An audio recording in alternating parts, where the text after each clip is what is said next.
বন্ধুরা, আপনারা কি জানেন ভগবান বিষ্ণু কিভাবে তার সুদর্শন চক্র পেয়েছিলেন? তো চলুন আজ জেনে নিই আমরা সেই গল্পটাই। পুরাণ মতে সমস্ত শক্তিশালী অস্ত্রের মধ্যে সুদর্শন চক্রও হলো একটি।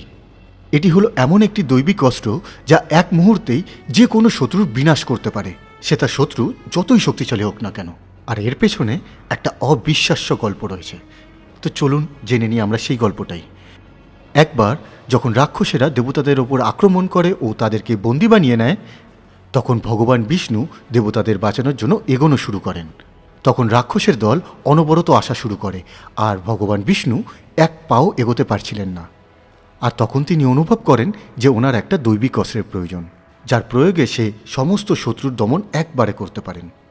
আর তখনই ভগবান বিষ্ণু মহাদেবের আরাধনা শুরু করেন, আর তিনি প্রতিদিন শিবলিঙ্গের ওপর 1000 পদ্মফুল অর্পণ করতে থাকেন।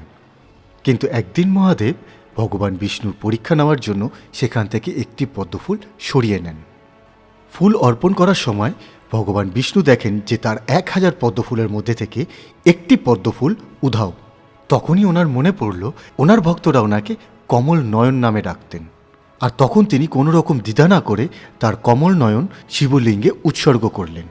তখন মহাদেব তার এইরূপ উৎসর্গে মুগ্ধ হয়ে ভগবান বিষ্ণুকে তিনি অপ্রতিরুদ্ধ দৈব শক্তিসম্পন্ন সুদর্শন চক্র প্রদান করেন। আর সেই অস্ত্র দিয়েই ভগবান বিষ্ণু সমস্ত অসুরদের বধ করেন আর সকল দেবতাদের মুক্ত করেন।